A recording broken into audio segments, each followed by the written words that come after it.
Wah, ini orang cukup berbahaya karena waktu dulu Indonesia cuma 2 orang yang melakukan state sponsor terorisme, Pak Harto dan Pak Murdani. Jadi dia mengawasi saya, istilahnya. Dan saya waktu itu kan tidak bisa, ya karena itu kedekatan kita sama dunia shadow yang saya bilang itu karena beliaulah yang mengajari langsung. Dan hari pertama saya ingat ditanya karena ya, apa tugas intelijen? Gitu, saya bilang. Di akademi kita bilang bahwa intelijen adalah first line of defense. Jadi first line of defense ini pertahanan garda terdepan dari sebuah pertahanan itu adalah intelijen. Nah, first line karena itu intelijennya itu harus mengendusnya tajam. Kita bukan intelijen, ada 6 fungsi intelijen, salah satunya spy, salah satunya mata-mata. Jadi kita bedain gitu ya.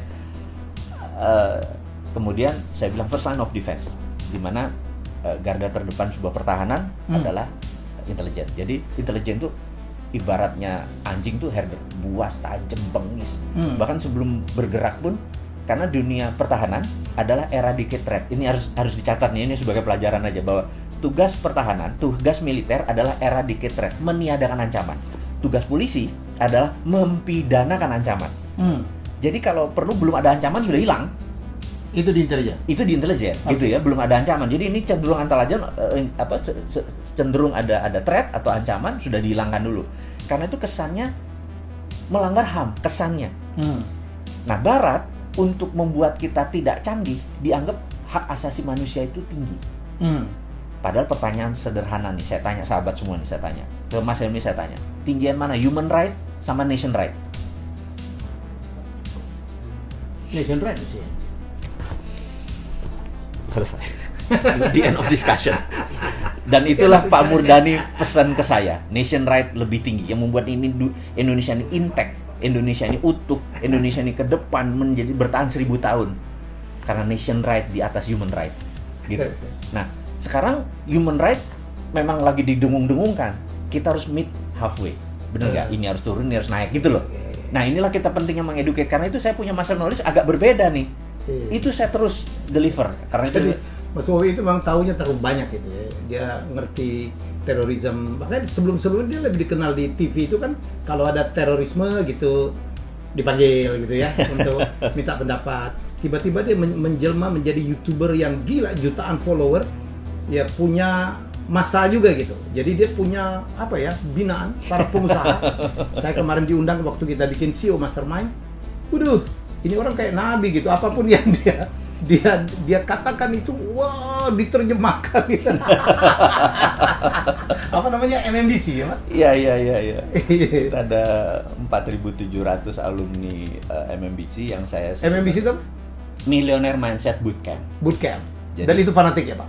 Fanatik sekali, karena kan kita tuh merasa bahwa kita tuh pengen bersama-sama orang selected person. Jadi gini, kenapa harganya harus 7 juta, 6 juta, 8 juta? Dan mahal gitu ya? Mahal sekali. Karena kita memang ingin mereka yang berkumpul adalah mereka yang mau sacrifice. Jadi dalam bisnis itu, dalam investasi itu bukan how much money you can get, tapi how much money you willing to sacrifice. Kalau mereka cuma berani sacrifice-nya 100.000, ya dapatnya 100.000. Apalagi mereka yang moderat, modal dempul urat gitu ya. Yang cuman, gratis dong, kenapa, ini kan ilmu gitu. Ya lu dapet yang gratis juga, lu nggak dapet ini. Tapi kalau dengan yang 8 juta lu sacrifice, Anda akan mau dapet the most. Nah, dengan 300 orang ketemu bareng yang masing-masing mau sacrifice 8 juta, terus mereka 3 hari 3 malam ngumpul bareng. Habis itu bisnisnya ribuan dan berapa kali itu menjadi power jadi gitu. Saya ngalamin, saya diajak oleh Mas Wowi, kemarin kita bikin bulan Maret ya? Maret itu kita bikin CEO Mastermind. Fee-nya, investasinya 14 juta. Ya ikut 100 orang. Gila. Dan disyaratkan omzet minimal 5 miliar. Saya gila tuh, ada satu orang ketemu, bapak-bapak, omzetnya berapa Mas? 1,4 triliun. Iya betul. Ikut. Dan fanatik, nggak pernah komplain, nggak pernah ngomong kemahalan gitu. Dan malah waktu itu kita mau bikin kelas lagi tentang how to do the pitching gitu. Ya, komunikasi. Itu langsung penuh tuh ya. Nah, ini pitching tuh penting sekali karena bagi teman-teman pebisnis, kita tahu dari 1.000 orang hanya 17 orang di Indonesia yang pebisnis. Tapi pebisnis kita ini kita pengen scale up. Betul. Iya kan, kita pengen scale up. Nah, kelemahan yang paling kita berdua kita udah mereview dan nanti teman-teman nanti kita pengen contribute ke teman-teman adalah kelemahannya adalah di pitching. Karena pitching itu harusnya dengan kurang dari 5 menit investor udah dapat aha momennya. Gitu kan? Yeah. Atau bahkan kalau lebih powerful lagi, 3 menit. Udah cuma 3 menit, dapat aha, dapat wow. Aha, terus wow, itu gue mau. Iya, gue mau. Yeah. Wow itu gue mau. Nah, kita ini pengen saya merasa mengusulkan, dan Mas Helmi juga mengusulkan kita gini. Jadi teman-teman, kita akan membuat pitch deck ini menjadi serial workshop. Jadi mungkin ada YouTube-nya, mungkin ada kelasnya, gitu ya. Penting sekali karena 3 minutes itu can change your life. Nah, itu yang kita mau ini. Jadi setuju nggak, gimana nih? Oh iya. Jadi ini yang sedang saya siapin dengan Mas Wowi. Saya tahu banyak sekali ide berkeliaran di luar sana gitu. Tapi kan butuh bantuan modal, butuh angel investor gitu. Mencari investor itu sulit loh. Minta waktunya sulit. Nah, kadang-kadang kita kan ada sebuah kebetulan ketemu di tempat parkir, di kawinan, di lift gitu. Oh, ketemu nih investor, ketemu Gita Wirawan, ketemu Sandi Uno, ketemu Pak Dahlan Iskan, and so on gitu. Barangkali cuma punya 3 menit, Pak, gue punya gini-gini, mau nggak Pak? Saya butuh gini-gini, in 3 minutes, gue mau. Itu yang kita latih ya Pak. Itu gini, karena ini yang menarik gini. Banyak pelatihan di luar sana yang melatih bukan walk the talk. Walk the talk itu adalah orang yang mengerjakan apa yang dikatakan. Ini yang sudah melakukan. Yang sudah melakukan. Nah, banyak sekali teman-teman nggak salah, mereka mengajarkan, dapat pelajaran, tapi waktu diaplikasikannya agak kurang membumi.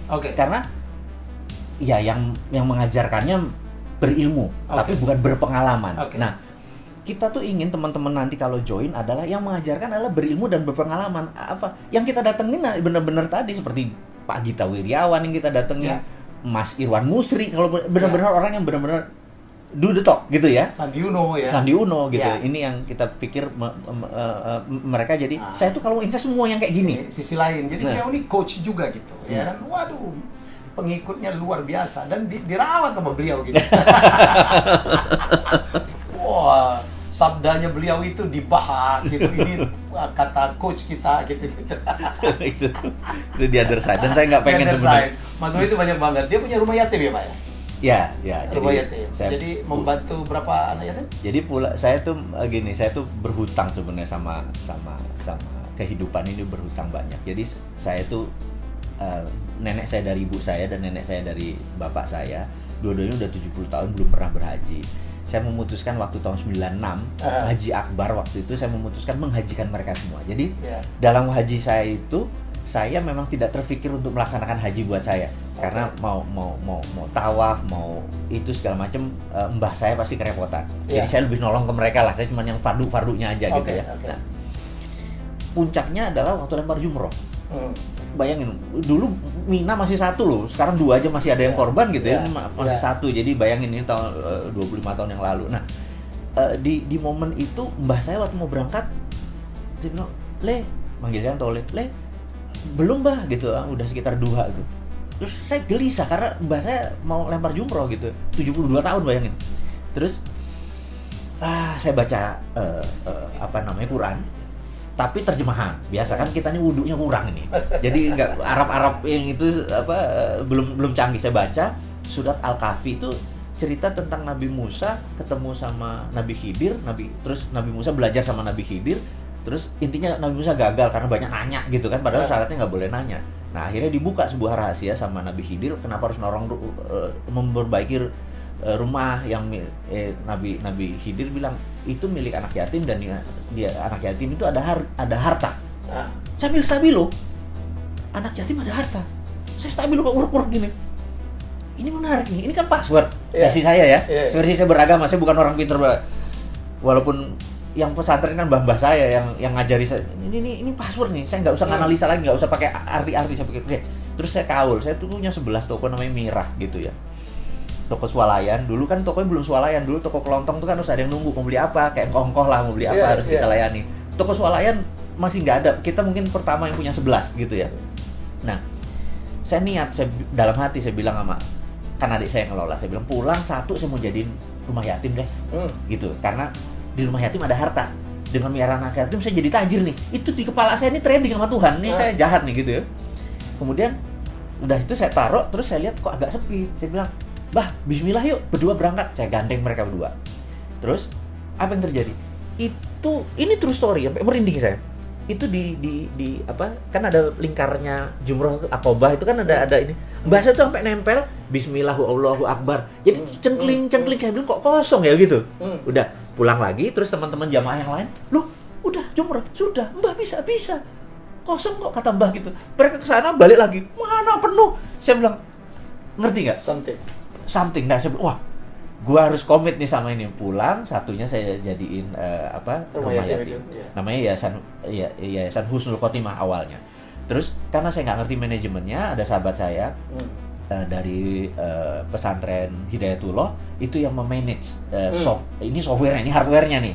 Nah, bertahun ternyata kita sering kelebihan. Jadi kelebihan beras, kelebihan anaknya cuma 47, dapatnya 3 ton gitu. Akhirnya kita ngasih ke Cilember, Cilodong, ngasih ke pesantren-pesantren yang lain. Sekarang ini sudah 90 pesantren yang anak-anak kalau 100-an atau 50-an sekitar 6.000 ya. Karena nyumbangnya ke kita ubah akhirnya menjadi Rumah Yatim Indonesia. Nah, sumbangan ke sini. Yang jadi masalah kita bukan seperti Basnas, seperti rumah zakat yang uangnya dikumpulin. Kita dapat 1 miliar bulan itu habis, dapat 2 miliar bulan itu habis karena kita nggak pernah saving. Emang untuk distribute, bukan untuk ngambil terus ambil turunannya. Itu bukan kita banget. Jadi cara ngelolanya ya versi kita, versi Sontoloyo lah. Itu jadi kita punya. Nah, alhamdulillah saat ini baru berapa 6 ribuan kira-kira. 6 ribu rakyat ya. Nah, tapi kita cuma manajemen dan memberi tiap bulan sih antara 3 sampai 5 miliar sumbangan orang. Nah, yang jadi masalah kalau kurang kita nelpon kita ya, karena itu kita suka mohon maaf sekali lagi. Ini mungkin ada confession ya, pengakuan dosa kepada teman-teman semua. Kenapa saya punya holding di Singapura? Karena di Singapura kalau di Indonesia kan kalau Mas Helmi untung 10 miliar, 25% diambil untuk pajak. Ya. Benar nggak? Kalau di Singapura cuma 11. Jadi terkadang saya akuisisi dari sini, jadi ada selisih 7% buat Rumah Yatim Indonesia. Dari ngerti ya maksudnya? Ya. Jadi saya sebenarnya transfer pricing, sebenarnya saya nakal, tapi itu bagian saya gini, saya merasa kalau duitnya 10 miliar 25% diambil kan 2,5 miliar. Buat Gayus kepala gue nyut-nyutan gitu loh. Buat Gayus 1 M aja deh gitu ya buat yang ini ada gue ambil cara lain. Jadi saya begini, ini confession, saya bilang bener kata Mas Helmi, kalau nggak dipanggil Mas Helmi, saya nggak akan pernah terbuka, saya tetap misterius, saya tetap di belakang, saya tetap orangnya shadow, bener nggak? Di sini saya bukanya sekalian confession bahwa kalau short balance-nya, anak-anak bilang, Pak, bulan ini agak kurang, oke, gue harus ngambil dari yang sisi yang sini. Dan nggak semua pajak itu Gayus loh, iya makanya. itu a joke gitu ya, ini a joke gitu. Don't take this serious gitu. Tapi saya confessionnya benar. Jadi kadang-kadang kenapa saya punya holding di Singapura, karena pendapatan saya di sana lebih kecil. Jadi kenapa orang buat, ada banyak, bukan saya doang loh. Mas Andi juga paling ada juga gitu ya. Kita nanti kita tanya, kita cek. Why dia punya Panama Paper, why punya kayak gini. Hanya karena selisih. Tapi kalau selisihnya dari 100 miliar kan kroso, Bos. Gitu loh. Lalu seberapa Indonesia Anda, Pak? Menarik pertanyaannya. Seberapa Indonesia? Saya ini berhutang banyak karena 6 tahun saya kuliah kan dibayarin negara. Nah, jadi saya berhutang banyak sama negara ini. Jadi kalau negara minta, misalnya kayak peristiwa 98, 99, Malino, Tentena, tapi di almarhum sahabat saya yang Jose Rizal dari Mercy. Kemudian begitu negara minta saya di peristiwa Sampit, mendamaikan antara Madura dengan Dayak. Waktu itu adalah konflik horizontal pertama di Indonesia. Negara saking nggak ngerti pakai sebuah yayasan minta ke PBB menunjuk yayasan ini, dan yayasan ini pun nggak ngerti, juga meminta saya untuk mendamaikan 100 Dayak, 100 Madura. Kita menggunakan teknik ini, dan sampai sekarang saya kalau ke Sampit udah kayak keluarga gitu ya. Kalau ke Ambon juga sama gitu. Dan kalau negara minta di 2004 di mana 26 Desember tsunami, besoknya itu saya sudah di Mualaboh gitu ya. Udah 3 bulan. Nah, ini ada sahabat saya yang sekarang ini udah bintang 2 nih, waktu dulu masih mayor gitu ya. Nah, yang brother nikahin jangan disebut namanya, nanti jualan dia. Oh iya. Karena itu ada terbukti buat 3 bulan kita di sana, kita nggak tahu dia pangkatnya apa, kita contribute gitu ya. Nanti teman-teman bisa kesaksian. Saya jadi MC nikahin, bukan saya nikahin. Iya, oke. Saya nikahin itu lain, beda Pak. Oh gitu ya. Nah, ini kalau negara minta gitu ya, saya pasti pro bono. Jadi apapun yang Anda lakukan sebenarnya memberikan masukan, ya. Saya tidak menyebutnya kritik, itu adalah tanda lambang cinta Anda kepada Indonesia. Betul, betul. Jadi gini, saya itu merasa ini versi saya, tapi mungkin saya kebablasan mencintai Indonesianya. Saya tuh merasa begini, bahwa saya tuh agak miris